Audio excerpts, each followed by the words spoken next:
Me he invitado a vosotros a hablar de algo que es muy recurrente en mi vida académica y profesional, y que no solamente me interesa a mí, sino yo creo que interés creciente, y es la importancia que tiene la ciencia y la tecnología. Y me ha pedido que evalúe cómo estamos en España, cómo estamos en Europa. He preparado una intervención a la que le he dotado de mucha bibliografía, por quien tenga interés en seguirla, y de muchísimos cuadros muy actuales para que quien tenga interés que se refiere. Desde 1957, el luego Premio Nobel de Economía Robert Solow, sabemos que la riqueza de las naciones se basa fundamentalmente en la innovación tecnológica. Una curiosidad intelectual: ¿por qué no se supo esto antes? Porque aunque parezca mentira, el PIB, la riqueza de las naciones, la renta per cápita, eso que ya todo el mundo conoce, domina, habla, no siempre ha existido. Fue algo posterior a la Segunda Guerra Mundial. Antes de la Segunda Guerra Mundial, los países no sabían en realidad cuán ricos eran. Fue necesario que se estableciera lo que luego se llamó la contabilidad nacional para sentar las bases de la medición sistemática de la riqueza de las naciones. El primer país que adoptó una contabilidad nacional fue Estados Unidos, y luego le siguieron los países europeos, y ahora ya cualquier país del planeta mide la riqueza. Si no éramos capaces de medir la riqueza, no éramos capaces de confrontar desde un punto de vista práctico si un país avanzaba o retrocedía. Y no había modelos contrastables empíricamente que explicaran el crecimiento económico. Una vez creada la contabilidad nacional, una vez establecida una especie de criterio de pesos y medidas de la riqueza del mundo, el primer académico que se aventuró a, con esas cifras, explicar por qué crecía la economía fue Robert Solow. Desde entonces sabemos que estableció entonces que el 86% de la riqueza procedía de la innovación tecnológica.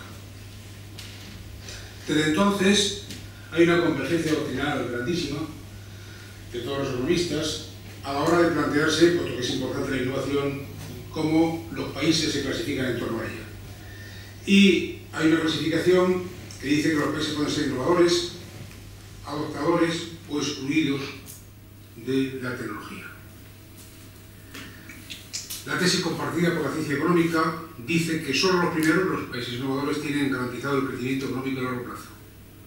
Los segundos, los que adoptan, solamente copian, tienden al estancamiento, y los terceros están condenados a la decadencia.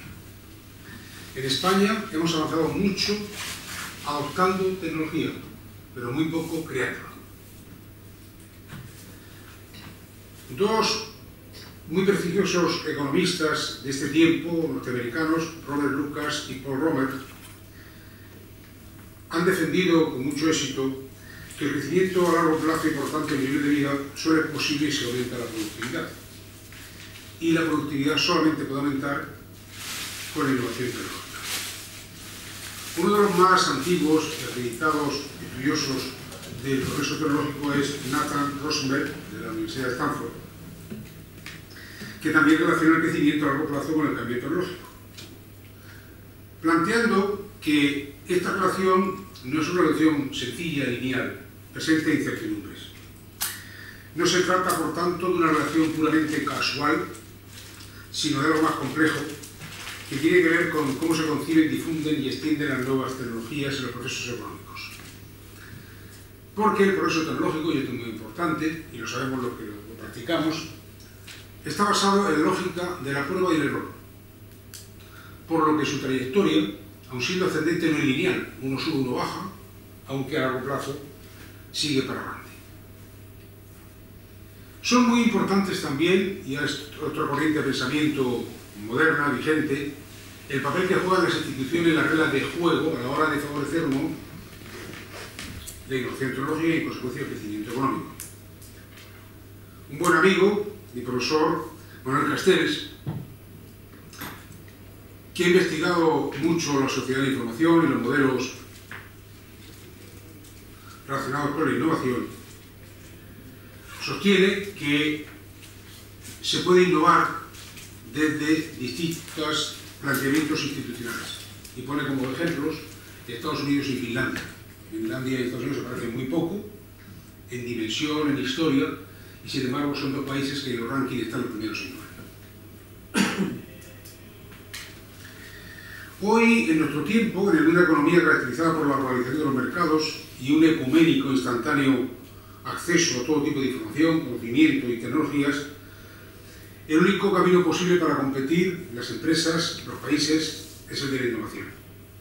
¿Por qué? Porque los costes, la logística, la capacidad de adaptación son fácilmente emulables y accesibles a todos, mientras que un nuevo y mejor modo de hacer las cosas es exclusivo de quien lo inventa. Llegados a este punto, tengo que reivindicar la figura de un personaje para mí fascinante, que fue Frank Schumpeter, Joseph Schumpeter, que concibió el concepto de el cambio tecnológico asociado a la empresa con la creación destructiva y en torno a él la figura del empresario schumpeteriano. Para Schumpeter, el empresario innovador en organización de productos es el verdadero artífice del crecimiento económico según un proceso basado en la destrucción creativa, lo que considero una maravillosa genialidad que el tiempo no ha hecho sino reivindicar. El nivel de población, riqueza económica y estándar de la vida que hoy disfruta el mundo son el resultado del progreso tecnológico, pero hay un agente principal, que es el empresario innovador. Por todo lo dicho, resulta evidente que cuanto más y más exitosos empresarios innovadores tenga un país, más próspero será. Así que cuanto más se favorezca la política económica que lo favorece, pues mejor será para todos. Vivimos hoy una era económica sustentada en las tecnologías de la información y la comunicación que posibilitan una igualdad de oportunidades nunca acontecida, antes. Por lo que ya no se excusa el secular desapego español a la creatividad tecnológica. Puesto que entre los adoptadores de tecnologías y los creadores de estas siempre habrá una distancia, como en la fábula de Esopo sobre la nieve y la tortuga, insuperable, si España quiere dar un paso adelante, la historia necesita innovar tecnológicamente, no copiar lo que otros hacen. Hasta aquí una explicación de la importancia que tiene la innovación tecnológica en el progreso y la riqueza de las naciones. Voy a pasar ahora a hablar de los fundamentos institucionales de la innovación. La tesis dominante del pensamiento económico hoy, sin que haya nadie que la contravenga, es que los países que crecen, la riqueza de las naciones, se basan en dos factores fundamentales.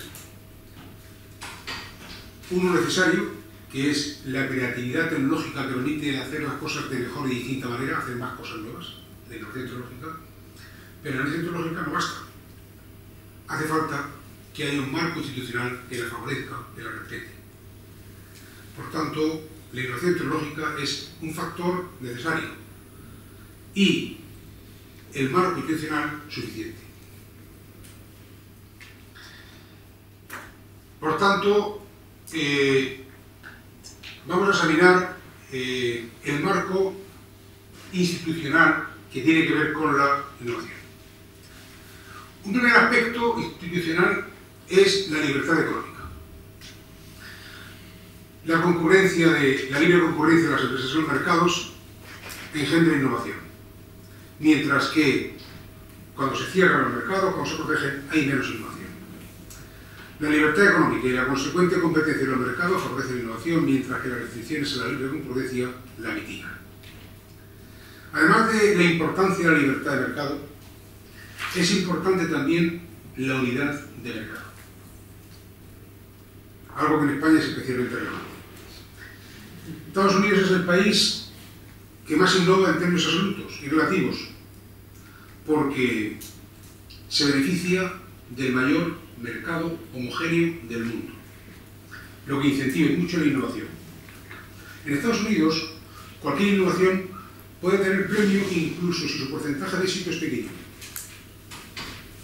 Una pequeña cuota del mercado americano hace millonario a cualquier empresario y una grande líder mundial. Cuento una anécdota en un seminario en la Universidad de Chicago en el que participé, donde se decía que se puede inventar sin ser un genio, se puede innovar sin ser un científico. El profesor que dio aquel seminario, yo estaba en la primera fila, sacó un objeto que era más o menos como este y me lo dio para que lo viera y lo vieran los demás alumnos. Nos preguntó: ¿ustedes saben esto qué es? Dijimos: no. Pues sí. Esto es una cosa que acabé de inventar hace 8 meses un señor. Tiene aquí un agujero y si usted mete un pirulí y aprieta aquí, el pirulí da vuelta porque tiene una pila dentro, entonces no tiene que volver por aquí. Los primeros 4 meses ha vendido $600.000. De aquí a final de año, cuando la Navidad, estará 6 millones, año que viene 24. Eso es una cosa ridícula para el mercado americano, pero incentiva que un señor invente algo porque es tan grande la extensión de posibles consumidores que basta que un porcentaje pequeño de ellos se interese para que justifique la innovación. Por tanto, la dimensión, la extensión del mercado, la unidad del mercado, la homogénea del mercado es importantísima. Una de las más importantes razones, y ya comienzo a responder a la pregunta que me hacían vosotros, de por qué la Unión Europea está condenada a estar más retrasada que Estados Unidos en innovación, es porque no disfrutamos de un verdadero mercado único interior. Cuando un belga, un español, un francés, un checo inventa algo, no se beneficia de un mercado interior. Se beneficia de su mercado local y luego poco después va, digamos que buscándose la vida. Yo he sido durante 6 años presidente de la Comisión del Mercado Interior de Business Europe, que es la COE a nivel europeo. Y me he pasado la vida insistiendo, evangelizando, de que o Europa crea de verdad un mercado único interior, o si no, cada vez estaremos más relegados del progreso. Porque la innovación difícilmente puede competir a nivel global si funciona a una escala doméstica y reducida. Bien. Quien inventa en un gran mercado, además de beneficiarse de su economía de escala, puede competir después en otra dimensión reducida, ¿verdad? El señor del pirulí luego puede venderlo en España. Claro, cuando lo vende aquí, como se beneficia de la escala de producción, entra con unos costes que hace que cualquier inventor español no pueda competir con él. Pero además de esa ventaja, es que hay otras. Los países innovadores como Estados Unidos terminan creando una industria de venture capital, de capital riesgo, que financia a los innovadores. Cosa que no existe en España y en Europa, salvo una escala muy limitada. Como consecuencia de todo eso, Estados Unidos, y ya avanzo una tesis mía, es imbatible. No hay países emergentes en el mundo, ni mundo entero, que pueda competir con Estados Unidos. Porque Estados Unidos se da el mayor mercado homogéneo del mundo, a tu libre disposición, sin fronteras de ningún tipo. 2, luego lo veremos, la mayor producción de ciencia del mundo. 3, el mejor soporte logístico, desde el financiero al de producción para la innovación. La consecuencia de esto es que En Estados Unidos todos los días entran, yo creo que miles de gentes altamente cualificados intelectualmente, y no se tiene noticia de que se van ninguno. Tiene una capacidad de absorción de talento mundial impresionante y de creación de su propio talento, por supuesto. Que España, en su modesta dimensión, encima fragmente su mercado, Ramón, claro, es para no ser risa, que tengamos fronteras autonómicas, es ridículo. En España, las palancas de las máquinas de juego son distintas según cada autonomía. Es decir, las autonomías se han organizado en España maravillosamente bien para intentar evitar que haya ninguna innovación. Como no pueden prohibirla, porque les da vergüenza, les encantaría, lo hacen con mil trampas. En España ser innovador es muy complicado. Cuando una empresa desarrolla un software para un hospital en Sevilla, incluso si es maravilloso, tiene que inventarse otro para Extremadura. El asunto de la división de España y la fragmentación del mercado es muy grave, no ya en términos políticos, que también, en términos económicos. Condiciona muchísimo el porvenir de España. Además de lo que estoy diciendo, otro grandísimo estudioso de la tecnología, Joe Moky, en una investigación que tituló La palanca de la riqueza, sostenía que se preguntaba por qué el crecimiento económico se da en unas sociedades y en otras no. Y después de distinguir entre invención, que depende de factores que determinan la conducta individual, e innovación, que exige la interacción con otros individuos, establece 3 condiciones para que una sociedad sea tecnológicamente creativa. Una cultura innovadora requiere la interacción del innovador con un entorno humano formado por competidores, clientes, proveedores, administraciones públicas, vecinos y quizás incluso, ironiza Moquín, el cura, el sacerdote. En primer lugar, es básico contar con un conjunto de innovadores ingeniosos y con recursos que estén dispuestos y sean capaces de enfrentarse a la realidad previa para mejorarla. En segundo lugar, las instituciones económicas y sociales tienen que estimular a los innovadores mediante una adecuada cultura de incentivos. Por último, la innovación requiere diversidad y tolerancia para vencer las fuerzas que protegen el status quo. Según Moky, las fuerzas que se oponen al progreso tecnológico han sido superiores a las que favorecen los cambios, hasta el punto de que la historia de los avances tecnológicos es más una historia de excepciones que de normalidad. Un personaje al que tuvo siempre también de conocer en Chicago, que tiene un nombre impronunciable, Mihaly Csikszentmihalyi, tiene 4 consonantes por cada vocal, su apellido. En su obra, que para mí es una obra maestra, súper lamentable, Creativity, sostiene que la creatividad no puede separarse de su reconocimiento social.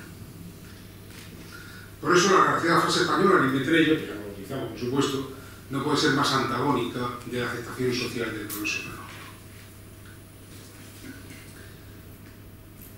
La razón esencial entre los países innovadores es de carácter cultural e institucional, cosa que no es fácil cambiar de golpe, se necesita mucho tiempo.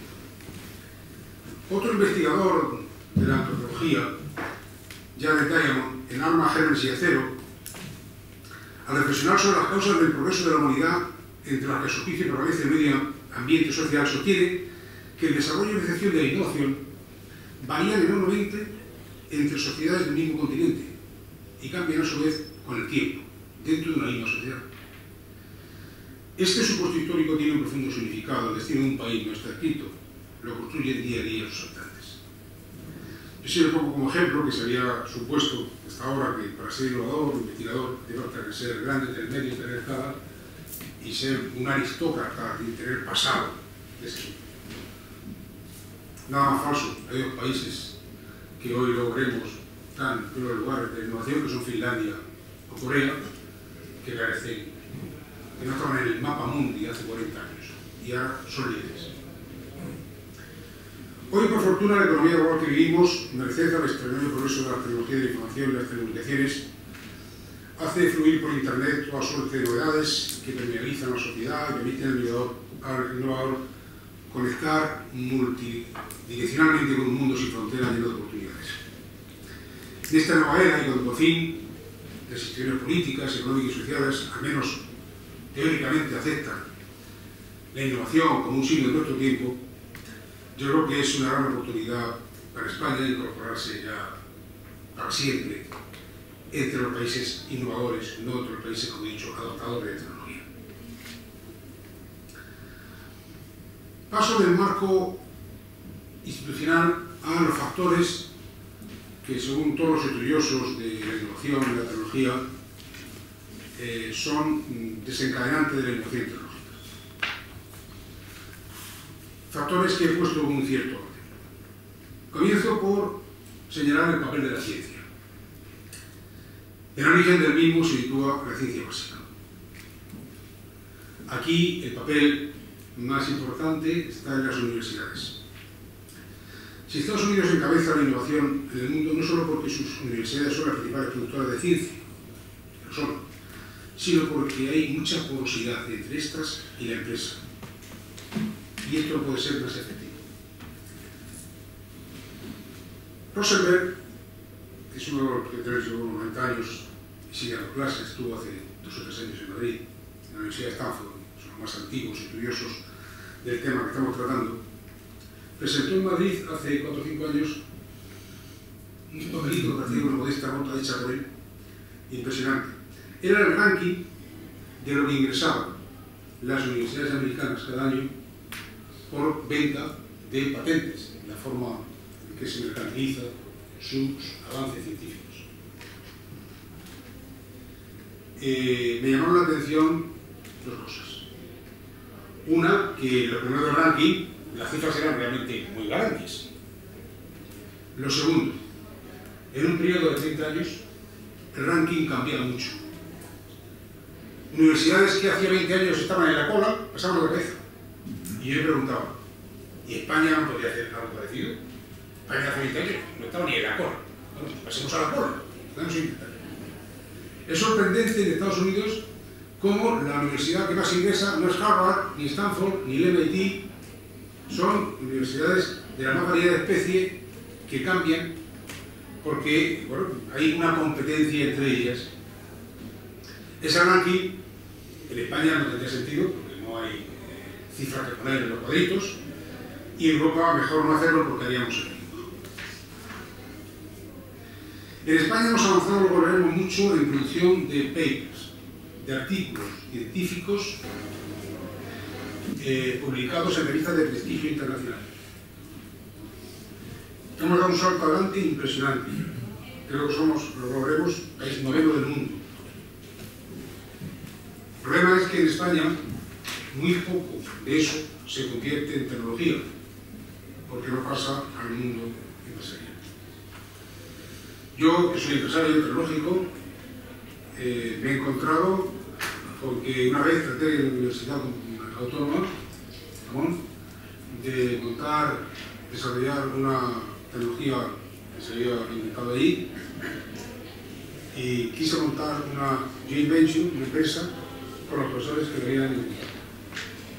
Al principio dijeron que sí, porque confía, tenía confianza, pero cuando había que ir al notario a hacer la empresa, se negaron. Le daba como vergüenza, como pecado, ser empresarios al mismo tiempo profesores. Perder su condición de monjes de la ciencia y la universidad.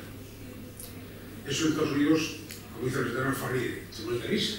O sea, la confusión del empresario con el profesor de Estados Unidos es lo más frecuente del mundo, pero además, minuto a minuto, hora al día, o sea, digo, por supuesto. Es terrible que gente seria, gente competente, me ofrecieron, por supuesto, un apoyo externo para el desarrollo de la tecnología. Le dije que no, porque yo sé que las tecnologías modernas, tan pronto nacen, necesitan evolucionarse. Y si tú no tienes dentro de la propia empresa esa capacidad de autoevolución, difícilmente pueden mantenerla a largo plazo. Por tanto, primer asunto, la ciencia básica, el papel de la universidad, la competencia y la porosidad de esa ciencia básica con el mundo empresarial. Segundo tema, la concentración de recursos. Se ha comprobado históricamente que la innovación tecnológica más productiva sí se especializa y se concentra. Un modo de alcanzar una cierta masa crítica que beneficie rendimiento de escala. Dada la esta dimensión de España, es necesario analizar en qué deberíamos trabajar, a dónde dedicamos los esfuerzos más importantes. En Estados Unidos hay, bueno, el profesor Castelo junto con otro profesor inglés, Hall, escribió un libro sobre Tecnópolis, donde analizaban la concentración de recursos innovadores en la ruta 128 de Boston, en el Silicon Valley y en otros lugares del mundo, y demostraron empíricamente la importancia que tiene concentrar y priorizar los recursos. La dimensión y competencia en los mercados. Puesto que el coste de un nuevo desarrollo tecnológico es fijo, está lo que cuesta, pero el retorno económico del mismo es variable y está asociado a la dimensión del mercado, pocos esfuerzos innovadores pueden y deben acometerse hoy que no estén orientados a un mercado mundial. Sin menospreciar esfuerzos investigadores orientados exclusivamente al mercado doméstico, las políticas públicas debieran orientarse al soporte e incentivación de proyectos de innovación tecnológica, de educación y economía.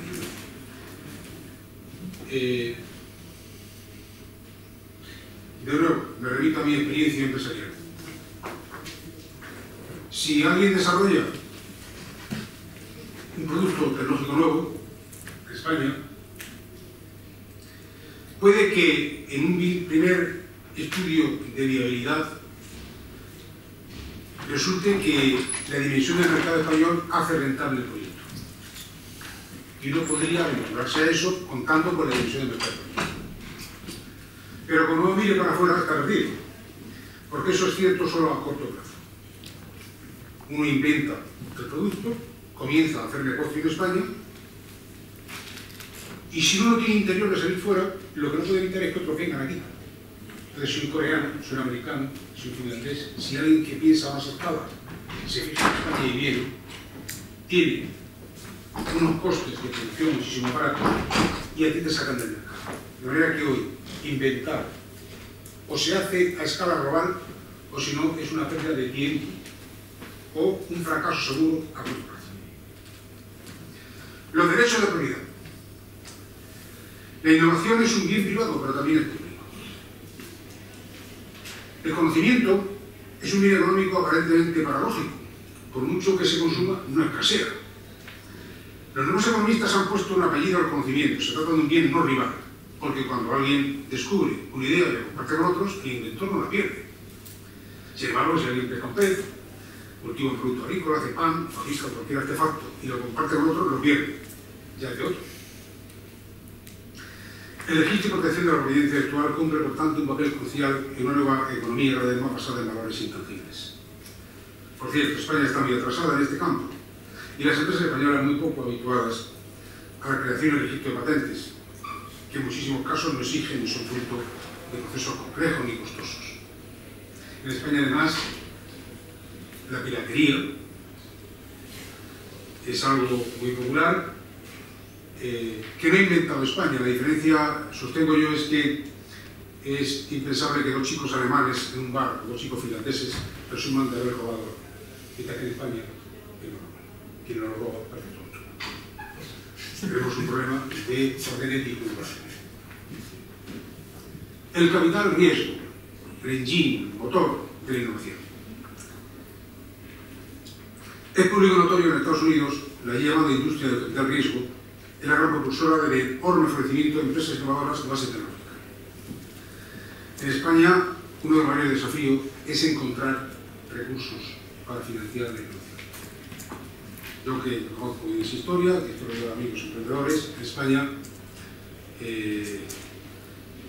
históricamente no ha habido capital destinado a la innovación y los últimos años fueron ultradestructivos. Incluso en la época que estaba de moda la tecnología, en España coincidió con el ladrillo.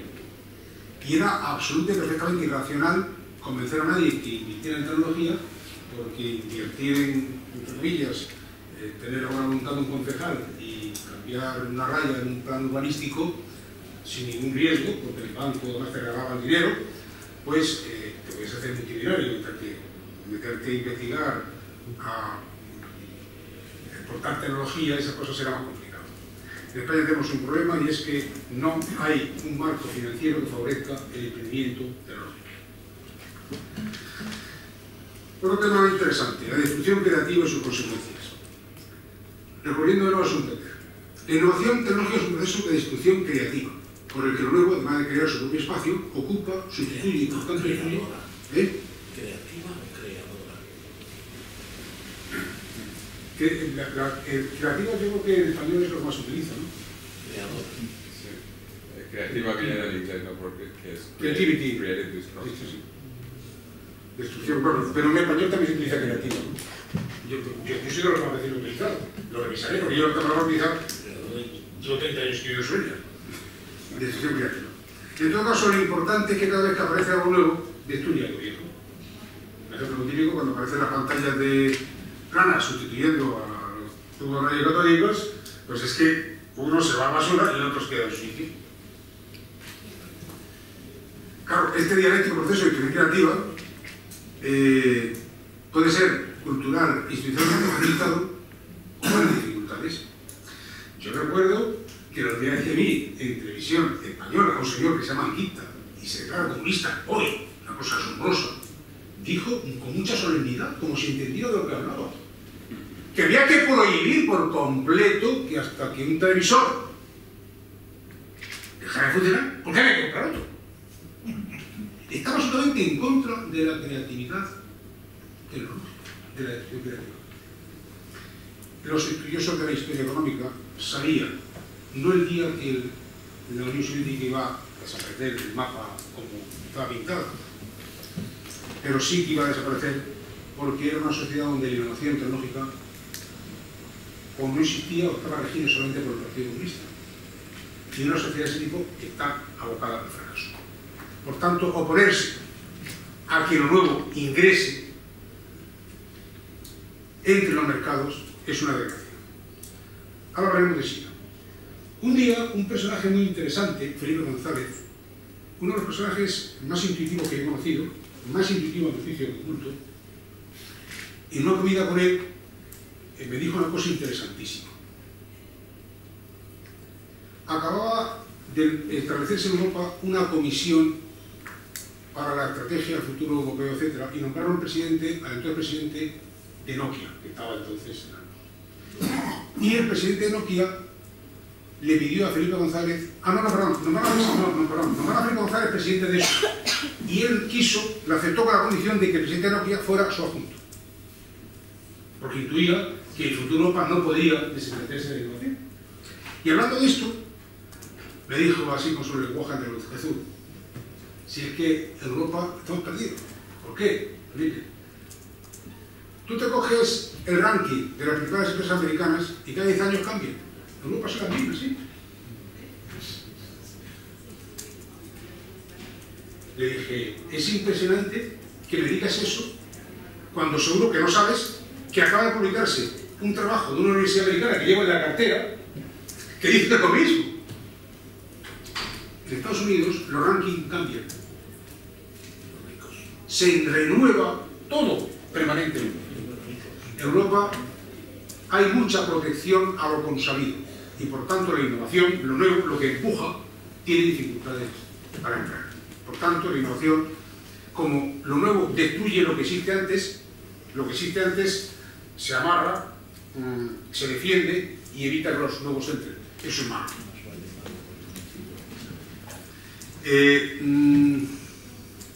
Dice Bokil que el progreso tecnológico es un juego de suma positiva, con ganadores y perdedores. Aunque por definición las ganancias totales excedan a las pérdidas, es posible que los costes de ajuste y la probabilidad de inestabilidad política hayan sido un precio que algunas sociedades no han estado dispuestas a pagar. Un ejemplo muy tonto, pero muy representativo de nuestro país.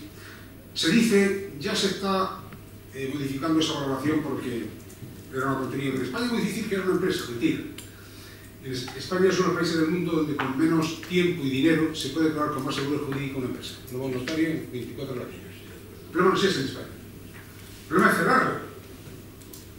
Yo he creado 35 empresas en mi vida. Estoy probando a cerrar una por primera vez, ahora, esperando que un juez la liquide. Porque en España no está tolerado el fracaso, es pecado, está mal visto. Cuando Microsoft, en su primera época de expansión, decidió contratar a senior del mercado, porque entonces se había inventado de jóvenes que trabajaban por primera vez en aquella casa, una de las instituciones que dio Headhunter para buscar gente fue que no representaba a nadie que no hubiera demostrado fehacientemente que había fracasado al menos 3 veces en su vida. En España da vergüenza decirlo. No aceptamos el fracaso. Y progresamos porque lo nuevo se impone a lo que funciona mal, porque las cosas funcionan un tiempo y luego fracasan, y si no somos capaces de aceptar ese proceso, estamos perdidos. Otro factor, las redes y la concentración del conocimiento. La innovación no solo es un proceso socialmente aislado, sino que necesita, especialmente en estos tiempos, estar integrado en redes de conocimiento para desarrollar, probar y en muchos casos compartir las ideas. En el ámbito de la ciencia básica, las redes de conocimiento posibilitan desarrollar y lograr ideas con una eficacia muy superior a la que se podrían lograr aisladamente. Para que las redes de conocimiento sean realmente operativas, las empresas tienen que abrirse al exterior y contar con un capital humano de muy alto nivel. En España, uno de los problemas que tenemos es que cuidamos poco el capital humano, lo formamos poco y estamos insuficientemente integrados en las redes sociales innovadoras. No es fácil, aunque lo tengo pendiente algún día estudiarlo a más profundidad, dar datos muy determinantes, pero afirmo con bastante conocimiento de causa que hay pocos países de nuestro entorno que dediquen menos esfuerzo a la formación, aparte del problema de la educación que tiene España, ocupacional, cuando la gente está trabajando. Si uno sale a una acera de una calle de Finlandia y pregunta a la gente, oiga, primero de clase, ¿cuántas horas de formación recibe usted en esa? Yo calculo que 8 de cada 10 responden. Y más de la mitad diciendo las horas exactas. Si lo hacemos en Santa Fe, en Madrid, en Zaragoza, la gente se pone de risa y dice, vaya tontería, ¿qué tal los dotes, señor?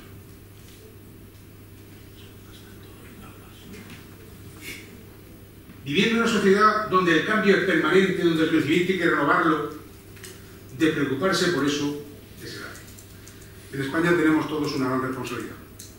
Los trabajadores, que no se preocupan por lo que es su principal patrimonio.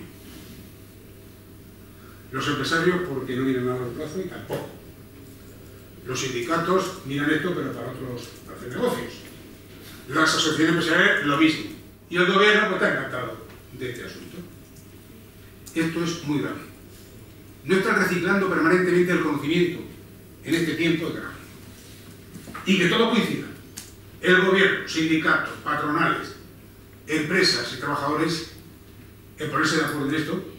Lo único que aparece en información es de dónde se roba, cosa por el estilo es, a mi juicio, grave y preocupante. Innovación para el mercado doméstico. A veces, descendiendo de la gran escala, hay dimensiones del mercado doméstico que justifican hacer innovaciones ad hoc. Por ejemplo, hay más casos. En España tiene sentido que hagamos innovaciones en la gestión del turismo,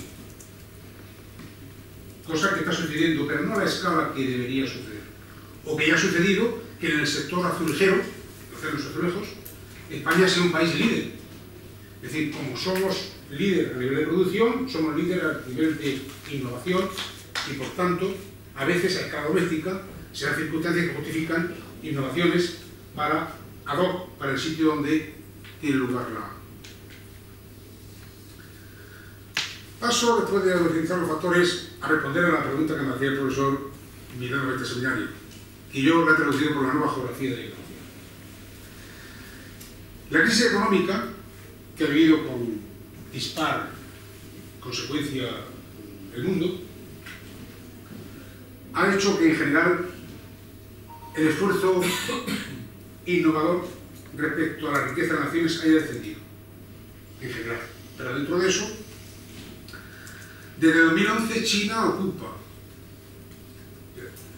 la segunda posición mundial por número de científicos, detrás de Estados Unidos y por delante de Japón, Alemania y Corea.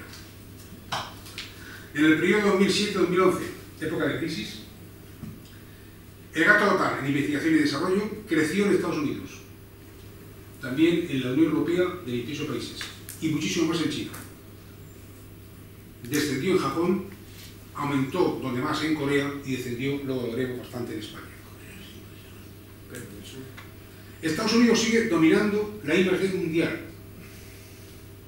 y puesto que está creciendo mucho la movilidad de los investigadores, esto es muy importante, novedad de los últimos años, los estudios ponen de manifiesto que los innovadores cada vez se mueven más por el mundo, no están quietos en un sitio.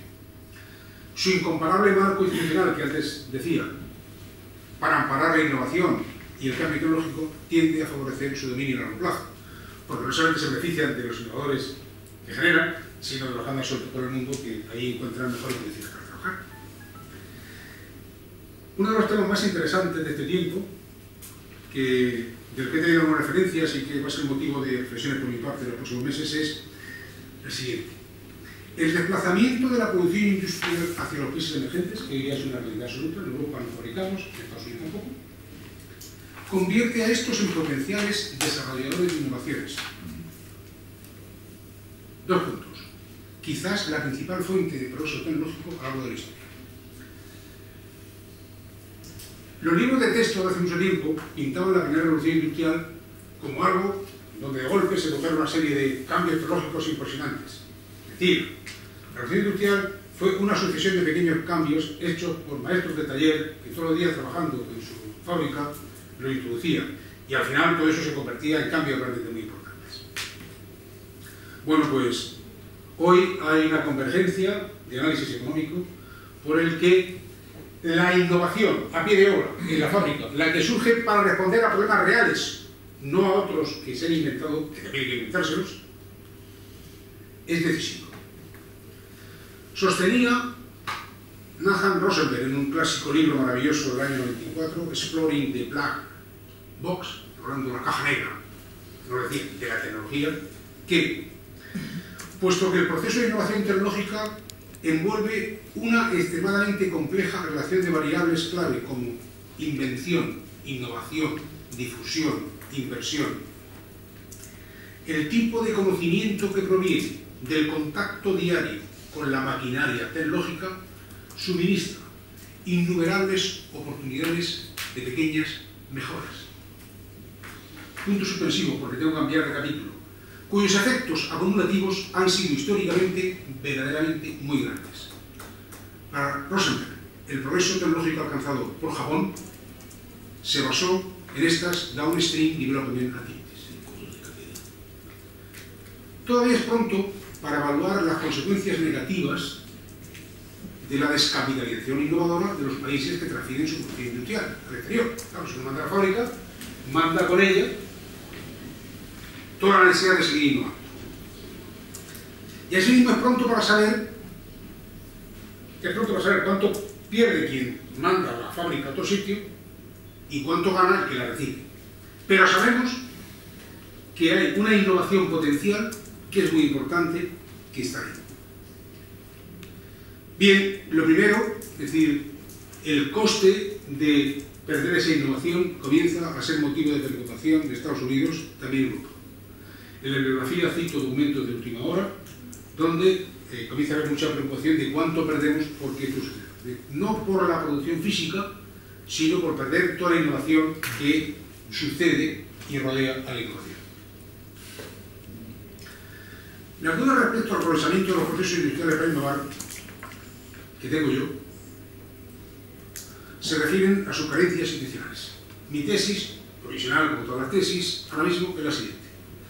Sin duda alguna, los países industriales pierden al mandar su industria a otro sitio, no ya la capacidad industrial, sino la innovadora que es decisiva para explicar el progreso de la humanidad. Eso es muy verosímil. Lo segundo, ¿Se van a aprovechar los vietnamitas, los chinos, de esto? Yo tengo dudas, por razones excepcionales. El éxito de Japón, copiando, fabricando, comenzando a innovar en el entorno nuevo industrial, se basó en algo muy importante. Y esto lo digo no porque he leído libros, sino porque he viajado por otros países bastante. Porque el régimen Meiji envió a decenas de funcionarios públicos de Japón a copiar las mejores prácticas del mundo occidental, y las copió. El éxito de Japón, como el éxito de cualquier país, consiste en copiar las mejores prácticas occidentales, porque lo siento, nuestra civilización es la única que ha sido capaz de sentar las bases de un progreso económico sostenible a largo plazo. Y los demás países, en la medida en que copian nuestras instituciones, Japón a la cabeza, Corea después, progresan e incluso compiten y mejoran. Pero no todos los países son capaces de adoptar las instituciones occidentales. China. Lo veo difícil.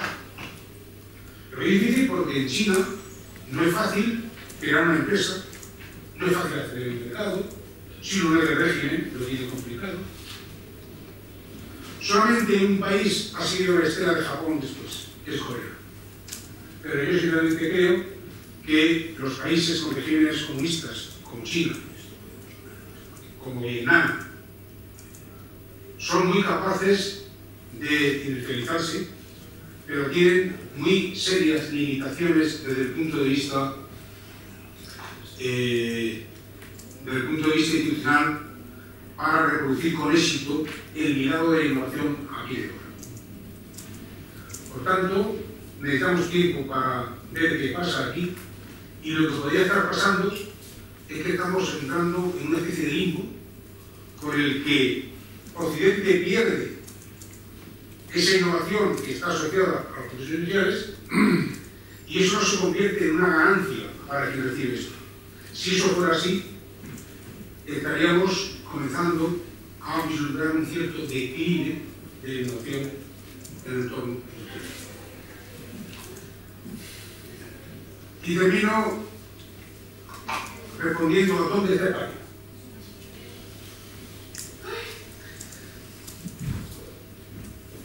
En España era pecado hablar de lo nuevo, y bien de ellos, ¿no? Cuando ya salimos del proceso de la transición política, y empezamos a dedicarnos a lo que le importa, que es la economía y a procrear,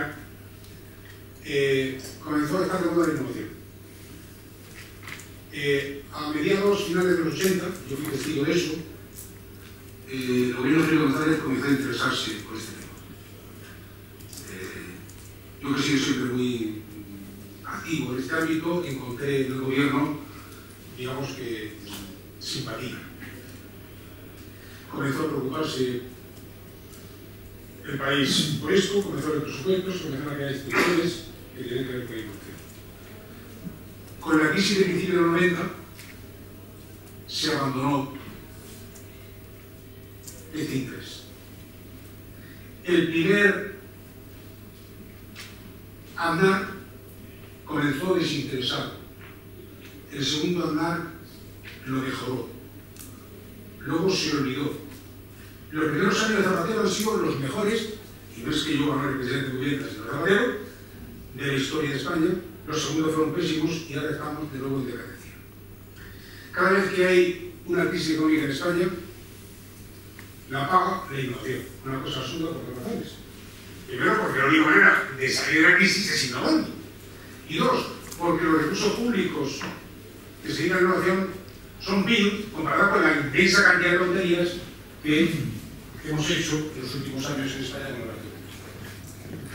Dicho lo cual, y en términos globales, España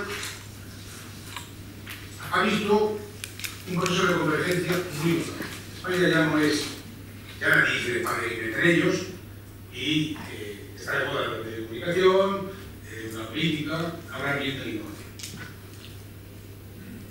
¿Cuál es el retrato hoy de España? Según el índice sintético de innovación de la Comisión Europea, los países más innovadores son Finlandia, Alemania, Dinamarca, Suecia o Suiza. El índice 100, lo mejor. El mejor Finlandia tiene 84. Suiza 68. En la media, en torno a 65, se sitúa la media de la Unión Europea 27, Francia, Irlanda, Holanda y Austria. El Reino Unido y Bélgica están en la media. Finlandia, Alemania, Dinamarca, Suecia y Suiza, por encima. Por debajo de la media, a nivel de 0,51 frente a 0,65, respecto a 1, está Chequia, Italia, Portugal, Noruega y Escocia.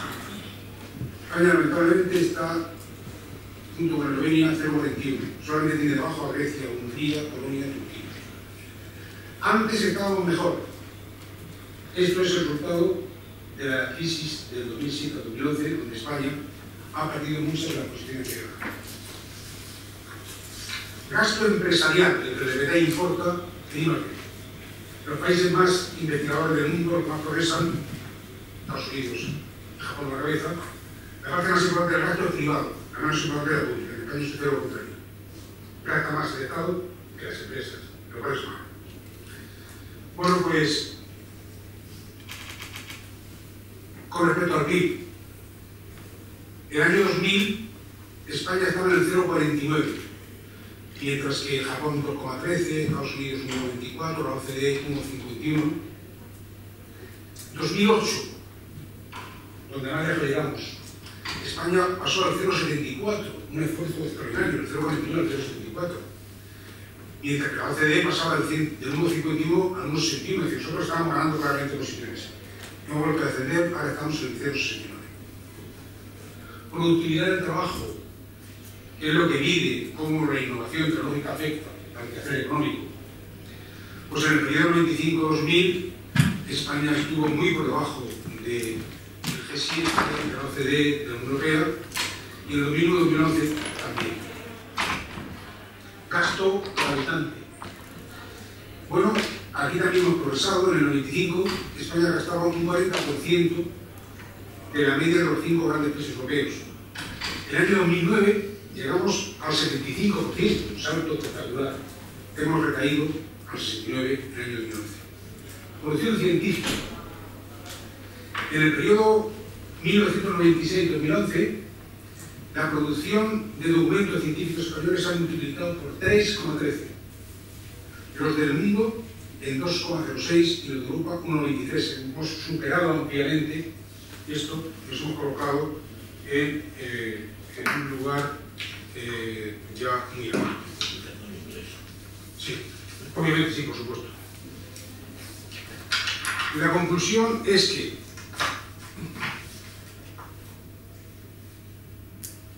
el progreso de las naciones, no el actual, sino incluso el prehistórico, ha dependido siempre del cambio tecnológico. Que el cambio tecnológico necesita un marco institucional. Es popular decir que los árabes y los chinos fueron más avanzados científicamente que Europa. Hay libros y gordos que dicen que es una tontería. Cuando en Europa alguien inventó el reloj, había mercado. Y la gente salió a venderlo, y los primeros sitios que encontraron fueron las catedrales y luego los talleres. En China, cuando alguien inventaba algo, o le fusilaban o se lo entregaba al Estado, que decidía cuándo y cómo lo sacaba a la luz. Con los árabes pasaba lo mismo. Ahora se ha descubierto que un tiempo que muchos historiadores llamaron una época negra de Europa, que fue la época del medievo, fue una época de unos cambios espectaculares en el quehacer tecnológico, unos progresos enormes gracias a que había mercado. Una de las cosas que más han servido para que progrese la economía fue el reloj, porque permite medir el tiempo. Si uno mide el tiempo no sabe si es más productivo o menos productivo. Y lo segundo, una cosa genial. No las gafas, las patillas. De toda la vida la gente, a partir de cierta edad, ve menos. Y los mejores artistas, los mejores maestros de taller, se retiraban muy jóvenes porque perdían la vista. Cuando se inventaron las gafas, no se inventaron con pastillas. Había que estar con una mano poniéndoselas y con otra trabajando. Hasta que alguien decidió que las gafas podían sostenerse solas. Esto lo inventó alguien, no se sabe quién en Europa, comenzó a tener éxito y se hizo muy rico, o al menos popular, porque en Estados Unidos, perdón, en China, en primera vez no lo hizo posible porque el poder político lo había. Por tanto, la innovación es fundamental desde los tiempos más remotos hasta hoy, las instituciones aún más, y las dos juntas son las que explican el progreso de la humanidad. A nivel global, Estados Unidos sigue teniendo, por las razones que he dicho, un liderazgo que yo creo que tiene mucho recorrido. Los países emergentes, donde se traslada cada vez más producción industrial y donde se crían más investigadores, tienen marcos institucionales que limitan mucho, con excepciones Japón, Corea, que esto se convierta de verdad en crecimiento económico directo. Y España es un país que ha hecho sus deberes en materia de adopción de la tecnología, pero todavía no suficientemente en el marco de la creación tecnológica. Y una de las razones que más limitan esto es que, habiendo dado un salto adelante muy importante en materia de producción de ciencia, no la convertimos en tecnología, porque para eso hace falta la figura de un empresario schumpeteriano que en España, con los marcos de política económica y con la disfuncionalidad de los 14 o 17 mercados que tenemos, hace difícil su existencia. He dejado, digamos, todo esto está junto con 40 cuadros se lo da al secretario para que lo tenga y por tanto se puede distribuir, y quien tenga más curiosidad pues puede interesarse por lo que quiera, porque el material que soporta esta posición mía es absolutamente bastante. Gracias.